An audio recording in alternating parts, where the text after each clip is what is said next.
Well, welcome to the podcast. Let's go ahead and introduce everyone to you. So go ahead and tell us about yourself. My artistic name is Zuleika Desiga, but I also go by Z because it's easier to remember and it's kind of spicy and I like it. I'm a voiceover actress and I also do production for commercials in Spanish for the Latino community in the US. I've been doing voiceover since 2005 professionally, full time, and I've been doing production for 11 years now. One of the things that I think is really interesting about the work that you do are the vocal warm-ups. And I think that that's something that can loosen you up as a voiceover actress before your projects, but also when you're switching from a native language to English. So I was wondering if you could take us through one or two of your vocal warm-ups.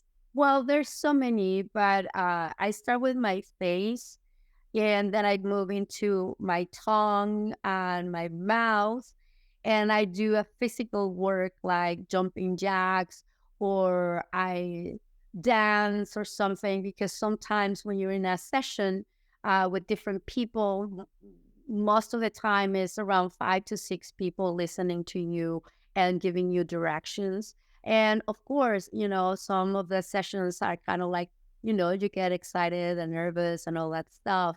So I try to get my energy out. And of course, I do a lot of vocal cords, warm ups to get rid of all this stuff. And I have my special things like my bottle of water it has to be water temperature, and I put lime and I put honey Oh, and I put chamomile too. So I have both, and I wash my teeth. I brush my teeth. okay.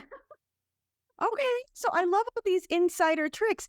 Can you tell us a little bit? The one I'm most fascinated by, I love the movement to get the energy and the nerves out.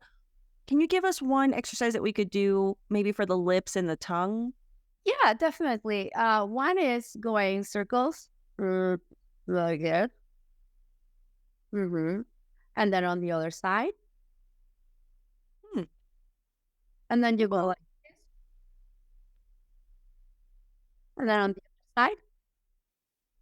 Interesting. For those of you that are listening and not watching to this, take your tongue and on the inside, go almost like around your lips, but from the inside with your tongue, and then stick your tongue to the left and to the right internally. So this is flexing that muscle, which from a language perspective, the way your muscles move in English are so different. And so I think that this is a great thing that benefits you in your work, but could also be really beneficial to someone before a meeting to kind of get their muscles warmed up. And the one that I really like lately is to go like this, like squeeze your lips. What? This is so fascinating. Okay, so for those of you listening, she's squeezed physically with her fingers squeezing her lips. And what do you find that that does? Sometimes I don't realize how tense this Mm. mouth is, and that's the problem that sometimes I have when I'm reading and I stumble, because that sometimes I don't have this area of my lips warm up. And another one that I haven't seen that I've been doing lately and has been super super helpful is going like this. I don't know how to describe it, but I So she's go, massaging her jaw muscles essentially, the jaw and the cheek. Oh, yeah, I love that. both in both areas, and I'm good to go. Okay, And of course, thank you. I sing before, like as a warm up too.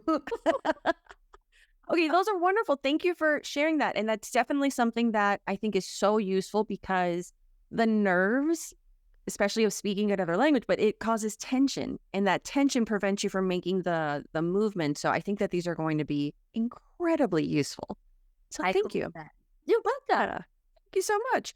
All right. Well, from the technical to the historical, I would love to share a little bit more about your journey. Can you tell us about how you got into this industry? So, how did you become a voiceover actress and producer? I studied 2 years acting in Mexico Mm. for voiceovers for 2 years, but that was my hobby. My degree is in journalism and communication. So I was working in different media, radio, TV, newspapers, I was doing everything. I work as an assistant in a voiceover agency, and Mm. I was a producer too for videos, commercials and industrial videos. And so, when I moved into the US, I had my radio show for 8 years. I was rock radical. And so that was pretty cool. I love music, alternative music in Spanish. So at that point in 2003, I quit my job and I traveled for almost a year. So when I was leaving, I went into the internet and I saw the word voiceovers that I didn't know that was like in Spanish is locución comercial. And Oh. oh, when I come back, I'm gonna start digging into that area. So yes, in 2004, I came back and I started to look jobs online with saying Google. And I had my microphone back then. Do you remember it was kind of like a pen? Yes, the It skinny was, women's. and I started doing voiceovers through that, and it was answering systems, Tanya.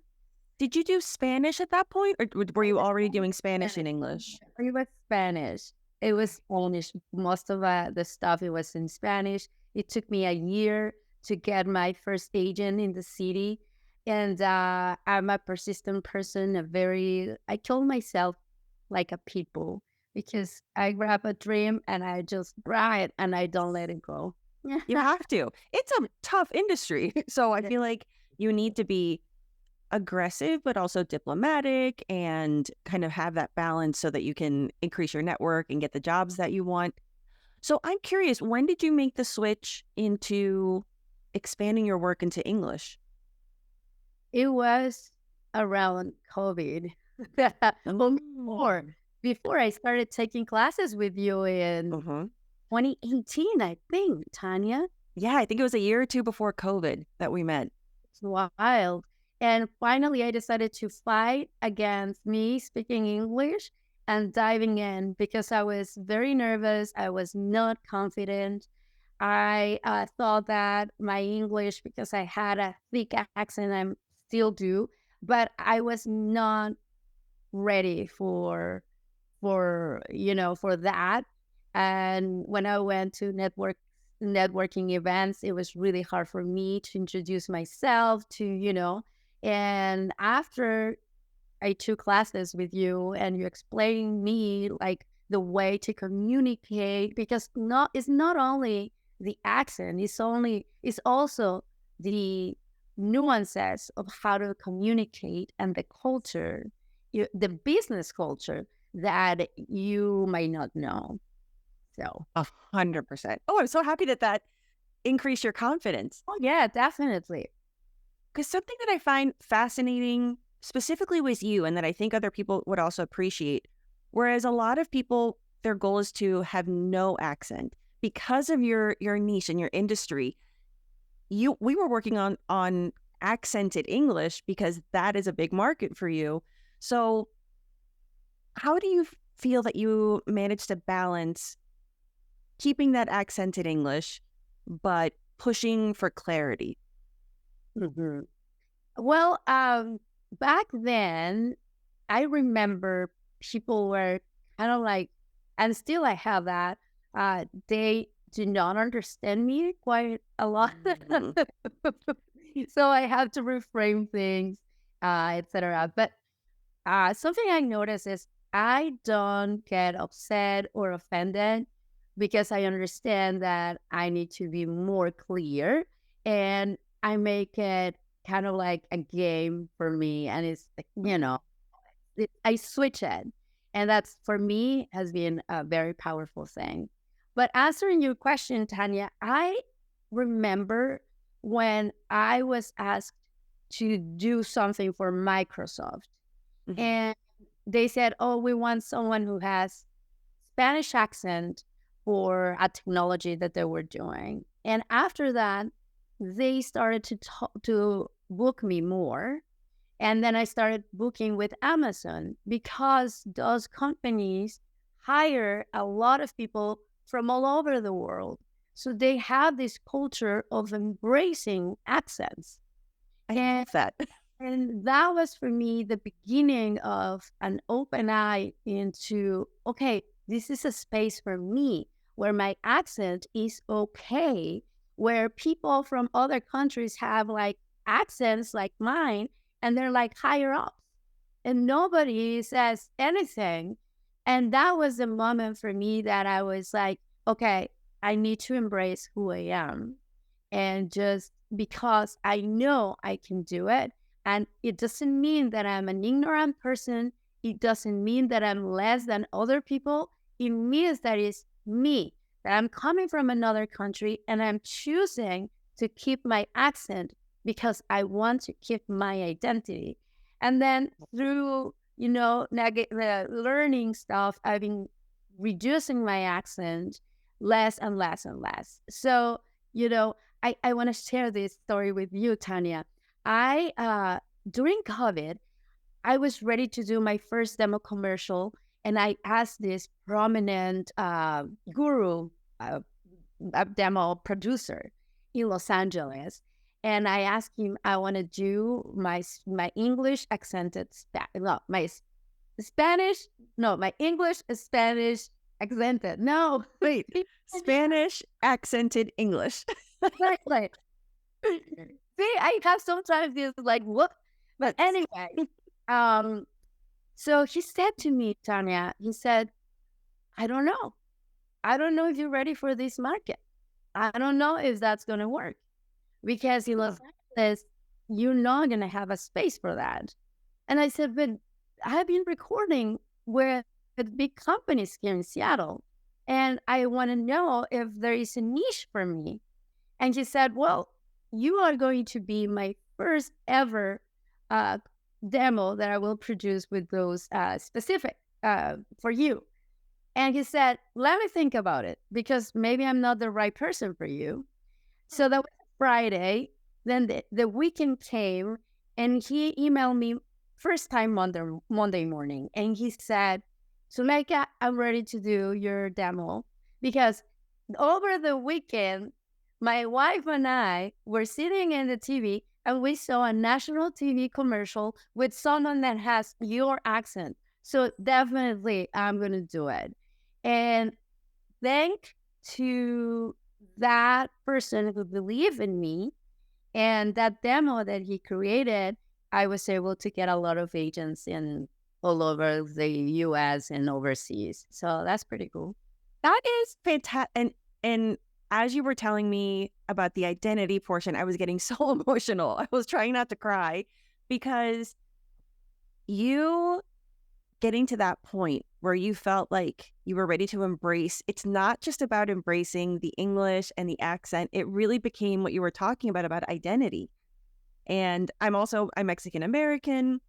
My family's Mexican, and I understand, like the prejudice and the bias and the pressure, and even being in the language industry of the competition of wanting to sound like a native speaker and like accent reduction. And nothing's wrong with any of that, but I think a big part is figuring out where, for lack of a better term, where your heart is in all of that. And so seeing how you finally had that breakthrough of not only am I confident in who I am, I'm going to make money with it. Like it really expanded your business. I've seen the work that you've done and the barriers you've broken and the amazing contracts you've landed. And I feel like you figured out a way to make this open even more doors. Yeah. When I go to different conferences in Latin America, I invite my voiceover peeps to really open themselves to the possibilities of having an accent but still making money because we are ready. The industry at this point, they look for people who are real, who have these moments of like, how do you say Spanish, demo, blah, blah, blah, and it is okay because humans, they want people who are themselves. They embrace who they are and they're open for that. In the past, it wasn't like that, but now it's this kind of let's relate to each other. knowing that we are not perfect, knowing that it is okay that other things. The world is open, and that's pretty cool to see. So you've seen a positive change in the industry. Totally. It has been a day and night. And in fact, Tanya, I've been doing more auditions with my accent That's awesome. than in Spanish. Wait, really? No, it started like a year ago. It's just very interesting to me seeing that, and Yeah. proves myself that I can do it. And I think living in Seattle has been a little bit difficult for me, but it has been an amazing journey in terms of pushing the stereotypes that people have for a Latina woman, Hmm. because I wear makeup, I have my nails, I have these tight clothes that I wear, I have high heels, and they're not they're not used to see women like that. And with my accent and having this like, oh, how do you say this or say that? But I think that they embrace me because they know that I know my things. I have proved myself that I know. And if they give me the opportunity, I will show them who I am. And that's when they started to respect me. And through my work, they say, okay, this woman knows what she's talking about. And that's when the moment that I said to myself, I can do this. And that's actually so this that you just mentioned in combination with something that you mentioned earlier about changing your perspective, where instead of feeling because I remember at first it was hard, and I think anytime you would make a mistake, it was easy to kind of get into that shame and that disappointment. And as soon as you started having fun with it and you didn't see mistakes as a bad thing, and then in combination with this, where it's not for business, it's not just about the pronunciation. It's and something that you worked really hard on that I'm really proud of you. It's how you connect and communicate. Like your ideas are more direct. And I know we've done work up for small talking at conferences. The way you're connecting with people is really genuine, and the way your storytelling has improved. And I think that that's where it goes beyond the pronunciation, and it's really about making those relationships and those connections that will help you in your case, not only grow your business, but you're opening the doors for others, other women, other Latinas, other people in the industry that now will have more opportunities. Yeah, and embracing who I am. And I didn't realize that until I was in Colombia. When was it 3, 4 months ago? And people were saying, you're so you, and that's so awesome to see. And I'm like, this is the first time throughout all these years that I'm presenting myself as this is me. There's nothing wrong. I have, issues like everyone, and it is okay. And people can relate to that feeling, in a positive way. And yes, my mission is to help my fellow voiceover talent friends in not only in the U.S. but in Latin America. And I'm ready to raise the bar for the Latino community and being a light. And I think that connecting with people from the heart without any strings attached, that has been for me the key in my business, because I'm not there to get business from that person. Well, yeah, but it's not the first thing I see. Mhm. It's like, hey, Tanya, how you doing? How's because we are so lack of that connection nowadays, Tanya. Mhm. And I used to send a ton of cold emails and I didn't get any response. Yeah, those are hard. Like business, and then I see people on the internet trying to connect with me for gigs or in production work, and it is like, no, I don't like people when they said, hey, this is me, this is my resume, this is like that. I don't do business like that. I do business when people connect with me like 7 times, Tanya. Like they Mhm. comment something to me, or I see something, I go to their Instagram pages and I start looking at who they are, what they like, and I start making a relationship and a connection with them. And then from there, we see if we can work together. And if we have magic together, then we start working together. And I think that that's beautiful because I think with social media, for non-native speakers, it takes some of the pressure off because a lot of that connectivity is done liking posts, a simple comment that's genuine. So I think that it actually has made it, if done strategically and like you said, consistently, like it's not just about like, oh, I liked that picture 3 months ago, maybe I'll send them my resume. It's really about being genuine, sharing their content, complimenting from an authentic space. You get to have that warmth. I like to think of it as warmth. That connection where by the time you get to the ask, by the time you get to the business opportunity, there's trust. Yeah, see, that's exactly the point that I want to make. It's just that trust that you know that person. And then it's extra points when you met them finally Yeah. after having this online relationship. And then you meet them, and then the bond gets kind of like super strong. And I don't do that only with my voiceover actors peeps, but I also do that with my clients. That's Mhm. for me the key. So that's something that I love doing, and I think people feel that. I have a very special uh, sense of humor. Definitely. And You are unapologetically you. yeah, exactly. And I love that.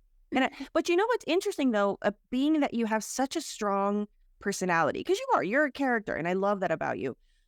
It's being able to translate that same personality, because I feel like in Spanish, you're really confident about who you are. And then the work you've done to be able to be yourself in English, it takes work. It takes Oh, work of experimenting. Can you tell me a little bit more, or can you share with us whether it's some of the pain points of trying to be yourself and failing, or some of the success that you've had, like when you felt, okay, I well, can be funny. the rejection has been real, and being Mm. in the voiceover acting industry, it's the rejection and how to handle that is 98% of the key to be successful. Can you give us any tips on handling rejection? Because I feel like you specifically, you have a very intense rejection process because it's business, but other people might feel that in a smaller sense from like small interactions. How did you help yourself get through those moments? First of all, getting help from professionals like you, Tanya, and really understanding that I need help and I need to get through this and be Mm. ready to do the hard work that is this like homework that you got to do after you have your sessions, right? But the willing and the desire to work on that, that's super important. Um, Being and- vulnerable, oh my gosh, right? yes, vulnerable. I Mm. remember, Tanya, I didn't realize how bad I was beating myself up and in front of other people. And that's the worst thing that we can do. Like, oh, I'm so bad. I'm so sorry. I'm so sorry. I had Yes. sessions like, oh my gosh, I'm sorry for this. I'm sorry for that. If you use that language, automatically they won't call you again because that means that you're not confident in who you are and you're not a pro. When you're a pro, you just make the mistake and move on. Just say, pick up, or can we do another take? And then if you stumble across, you said, let's go from the top. But you are the one who is in control of your work. And you don't let clients, even though you feel a little bit nervous during the Mm. session, you need to be, even though like I have a mistake, there's not a problem. Let's go from the top again. So yeah, but I love that. it was been hard just to, see agents saying, no, you're not ready for me. I cannot take you. When you do auditions and you think like, oh my gosh, I'm gonna nail this one. I'm so close. And they said no. When you're shortlisted from let's say 200 voiceover talent and you're shortlisted for being like five to be the finalist. You're And so close. I'm so close. And then they said, sorry, the client went another direction. And you're like, getting it. But you just learn that it's part of the game, and you do the audition. If happens, it's gonna be awesome. Otherwise, you move to the next audition. I like it. And do you feel that now that you've done the work, because I feel like there's a misconception, or that it sounds easier than it is, of like, just be more confident, like just stop being so sensitive. But it really takes a lot of vulnerability work. It takes consistency. Now that you've put the work in, I guess, how much better does it feel that you can walk into any room and you know that whether you get rejected or accepted, it doesn't impact your self-worth? Well, I think that it always impacts. It's something that Interesting. you gotta work every single day in every single situation. But the thing is, the way I turn it in the moment or after, that's the power of these situations, because you can say, okay, this person told me this, but maybe that person had a bad day, and there's nothing wrong with me. Maybe I should change this next time. I learned this thing. So it's either a learning, or it is okay to give grace to people and move on. But it's always the dialogue inside me that says, let's move on. Let's be positive. You are worth it. It's okay. Everything, whatever happens, you're going to be okay. And when the project comes, it will be for you. So, but something I learned, Tannia, is being humble, and to receive direction, and to say like, oh my gosh, well, I was did because I need to learn. I need to keep learning. And it's not the way I was thinking that I'm at this level. I need to work harder to get to Oh. and there's some humbleness to be involved in that work. And the voiceover industry, sometimes we are very into our ego, and we think that we are amazing. And, it's harder for us to really understand that we need to keep working in our craft. And I mean, at this point, being like 20 years, as I said, I've been taking improv classes. I'm in Mexico taking voiceover classes again, always working on my craft. And I know I need to keep working really hard in order for me to continue at the level that I am in. So, and more. I love that, because it's not that the practice stops, it's that the practice evolves. The improvement evolves. And I love that you were aware enough to because it does. I feel like if anyone feels that when they get feedback, they get immediately defensive, that's your ego. You have to put the ego away. Like you said, to just be humble, take the feedback, and improve. I always say that the day you stop improving is the day you die. So let's not rush towards that finish line, and it's about making different mistakes, better mistakes. Yeah. And learning, Tannia, for instance, right up with artificial intelligence hitting the industry.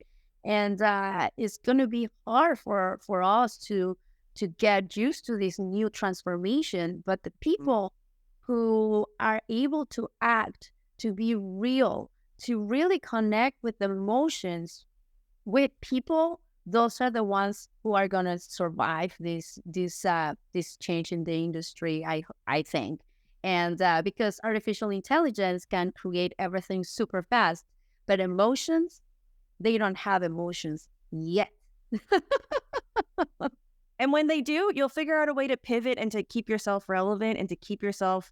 I feel like that's another competitive edge that, as a non-native speaker, it's always been ingrained in you. Like, you have to choose to keep going. Like, that muscle is always flexed. And so I feel like when other parts of your work, other parts of the industry change, you're naturally, like, you've wired yourself to like evolve. It's like, okay, that needs to be better. That needs to change. Pivot. How do we stay relevant? How do we stay strong?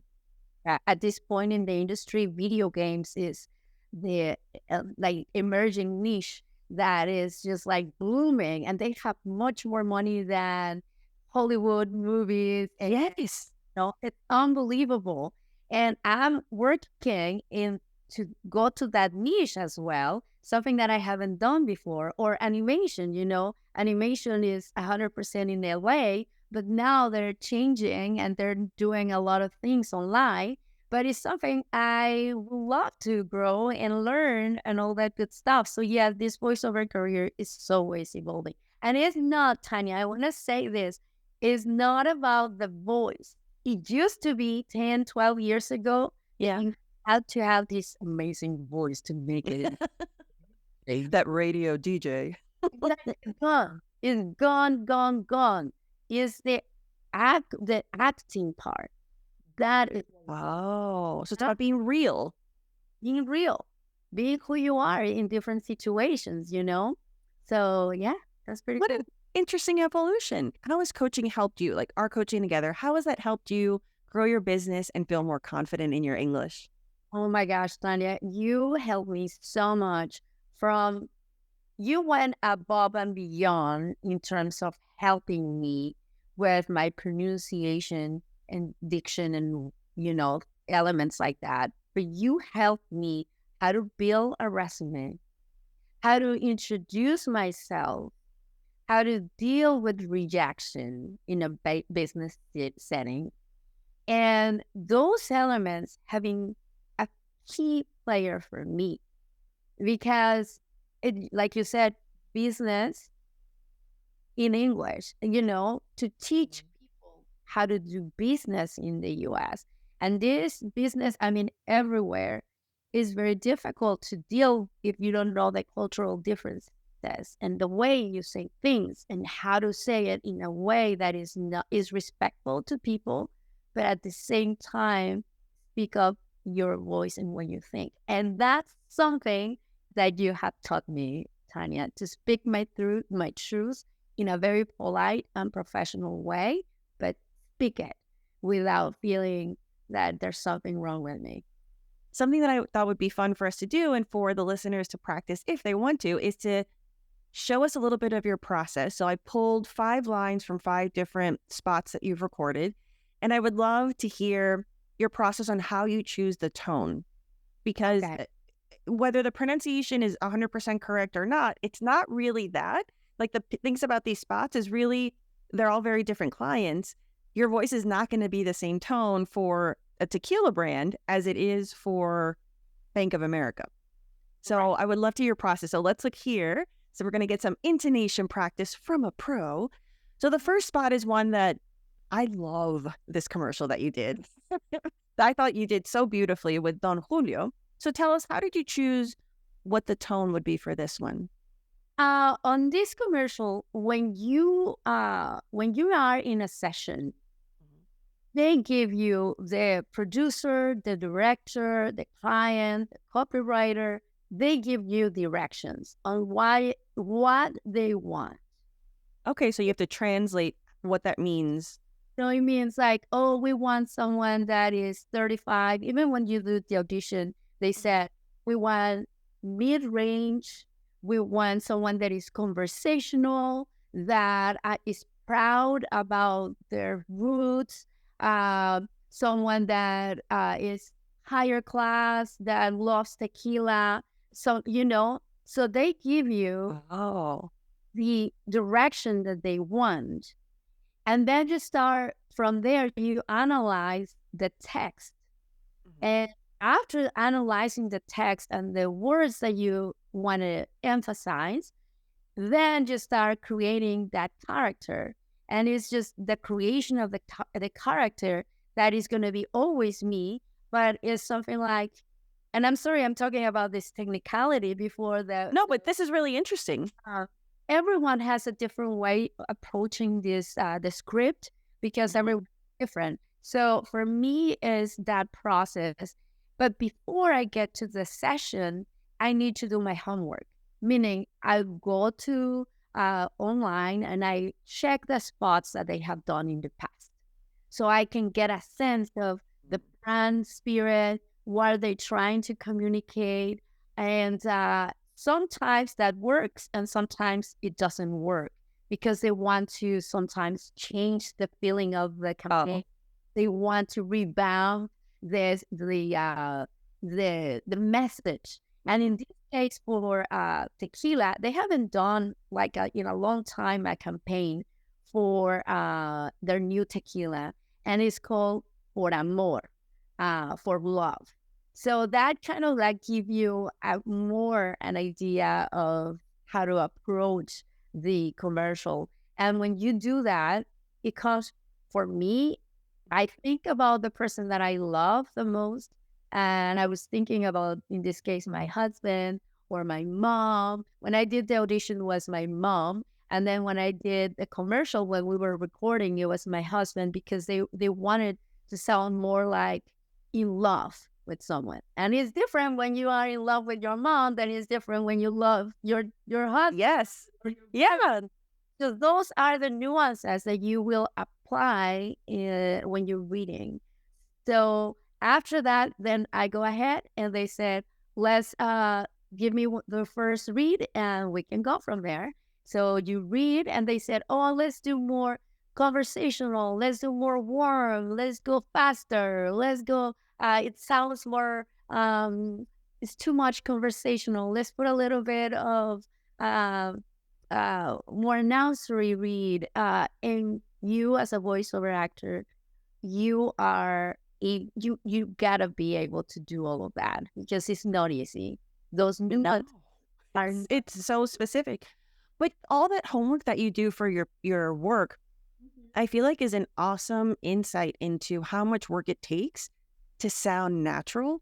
And I think whether it's someone, just to apply it to somebody else who may not be a voiceover actor, but wants to be able to use these techniques, if it's a job interview, I love what you said of go look at their past work, go read the company's website, go see what their spirit and their vibe and their keywords are. If you're giving a presentation, if you're pitching a client, go figure out what the client's about, go see what other things they've done. If you are giving a presentation for your company, record yourself and be your own producer and be like, okay, am I talking to the right person?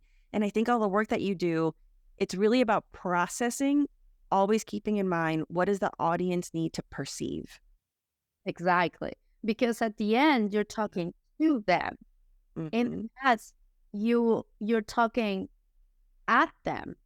So in the past, it was more this authoritative figure.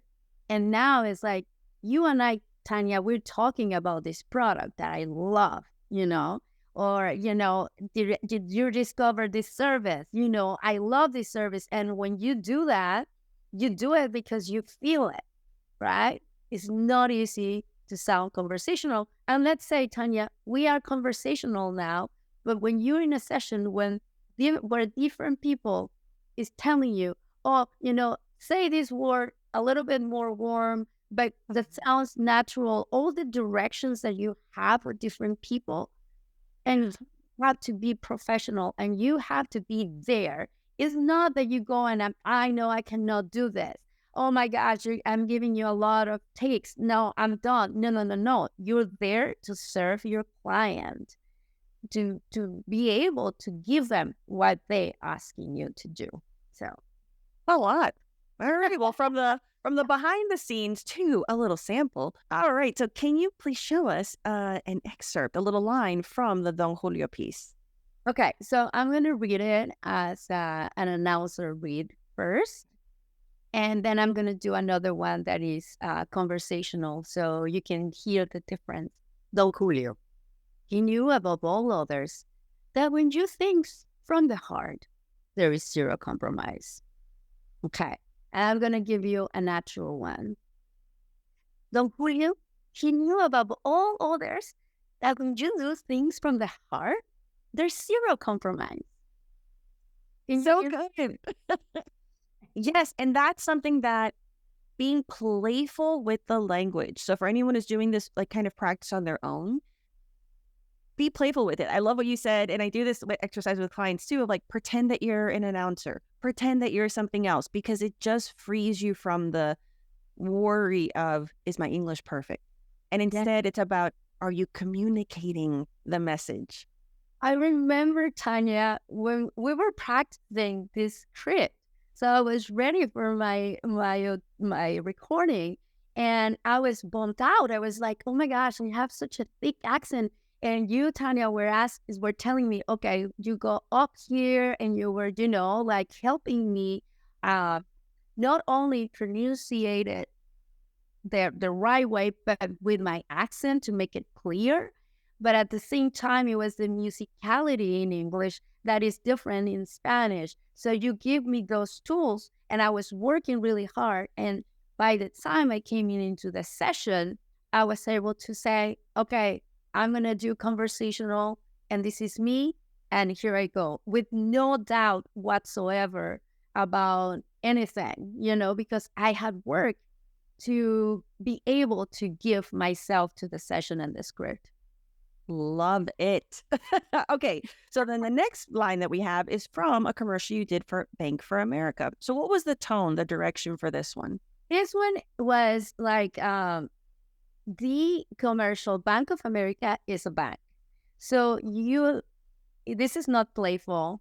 You have to sound trustworthy. You have to be authoritative, but not that much. You have to be warm because it's a bank. You gotta build trust that that bank is gonna be taking care of you. So again, it comes from the heart, but in that different setting, right? Okay. So Can't wait to hear this one. okay, so I'm gonna be announcery on this one. Bank of America, we work for you because we are you. You know, you can do a pause and we, or I'm gonna do another one. Um, Bank of America, we work for you because we are you. I love that. So just changing that intonation a little bit. But the thing that I think is really fascinating is that the professional institution, but also the warmth led to a deeper register and just Yeah. really being able to play. Because a lot of times, especially for non-native speakers, I find that people get stuck in their head voice a lot. And if you just practice like bringing your voice, feel it more in your chest, you are able to play around until you find the one that feels like, oh, there I am. Yeah. It's funny you mentioned that because, yes, you gotta know where to put your voice for the ranges. I mean, if you notice, Don Julio is kind of like in the middle, a little bit up. Bank of America has to have gravitas, they call it. Mhm. And, Bank of America, the voiceover for Bank of America is Viola Davis. I love her. She is fabulous. And her gravitas is just like red. You cannot do something like Bank of America. We work for you because no, not gonna work. Yeah, she's got that resonance that you take seriously. Period. I love her. Okay, that was very interesting.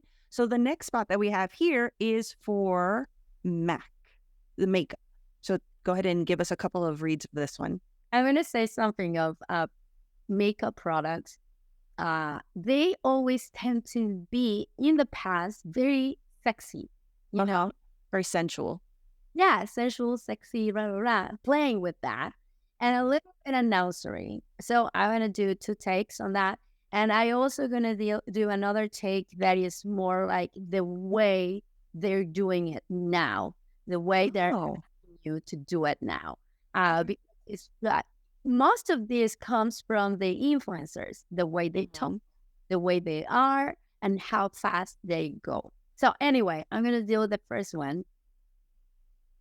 Normally, when you do one more thing, when you do this kind of reads, you get closer to the mic, so you can give that warmth because everything about warmth the first take. So, Mac, one swipe of ultra creamy, luxurious color that lasts all day.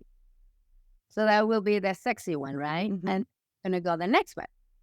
Mac, one swipe of ultra creamy, luxurious color that lasts all day. What I love about those two takes is the physicality. Oh, yeah. And I think that really is something that for someone who's struggling with finding their voice in English or just feeling more like themselves, I find that it's because there's a lot of body tension as well. And so just playing around, because even you, the sensual version was one way, and you, the influencer version, was a lot looser. And so I think that there's power in recording yourself. For people who want to take these tips and use it for themselves, record yourself, look at your body, change it up, see what you're doing, and that does impact the confident delivery and the communication and the English. That was fantastic. Okay, we have two more. So the next one, nothing to do with makeup. Now we're moving on to the car industry. So Toyota, tell us about the direction for this one. Okay, Toyota, this goes for males Okay. because Toyota, and specifically this brand that I did, is so he guys love this truck and it's male.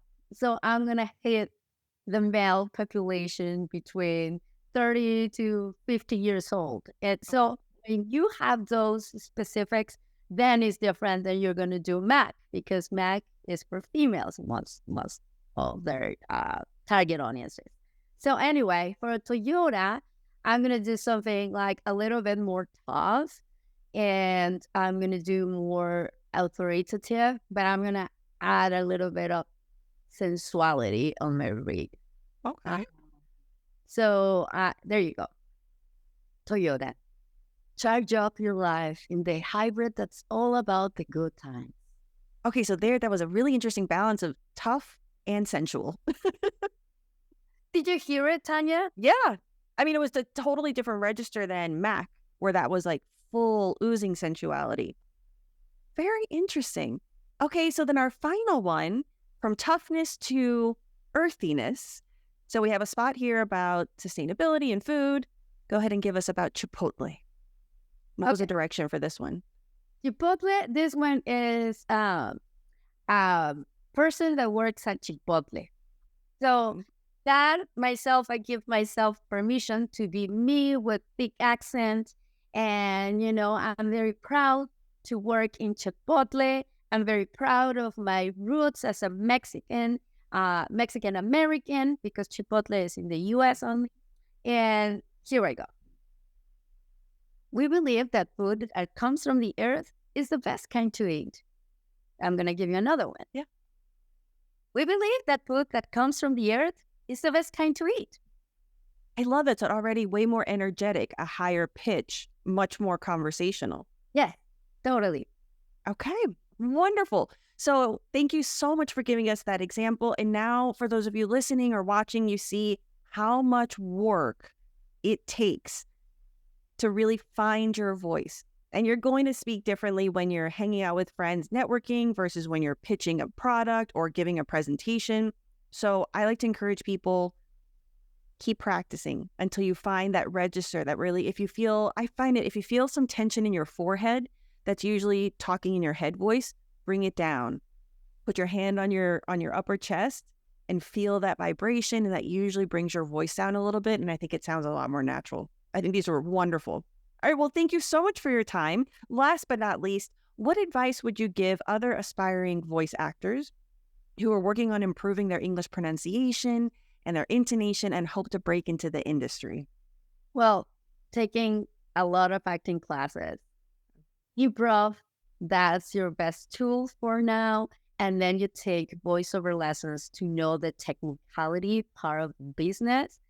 And then take other classes, such as I'm taking Toastmaster class so I can talk in public. And, you know, that has been a wonderful experience for me. I've heard a podcaster saying, if you can do 1 year of Toastmasters, your life is going to change.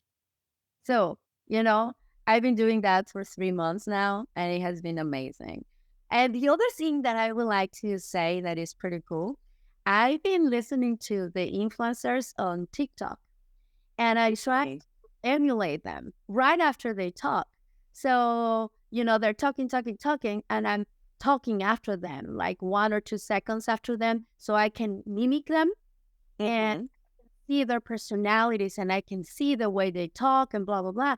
And I do the same with podcasts, listening to them, and I can hear the differences. So that's something that I really, really like doing it. And that's something that is a little bit more true to yourself without you noticing. So it kind of goes into your subconscious, you know? It's the rhythm. Yeah. It's really internalizing the rhythm. I love that advice, especially if you pick people to emulate that are either relevant to your industry or that you feel your personality is similar to that. I think the influencer training that you're doing is very fascinating because from a linguistic level, that's something that modern linguists or contemporary linguists are studying, the evolution of that accent, kind of like the vocal fry that became even more popular with the Kardashians. And I find that That's selling so much, Tanya, so right? much. That is selling because people love that. I also think that the Gen Zs, they talk voice like really low and they go like this and very Lots of vocal fry. but it's just they don't talk like opening too much. You cannot understand them, and they go really fast too. I cannot do it right now, but I'm working on that, Tanya. Love it. So basically, stay on trends, practice, be humble. Thank you so much for sharing your story and for sharing your tips. Make sure to check the video notes for how to get in touch with Zuleika. And thank you again so much for all of the doors that you're opening in the industry.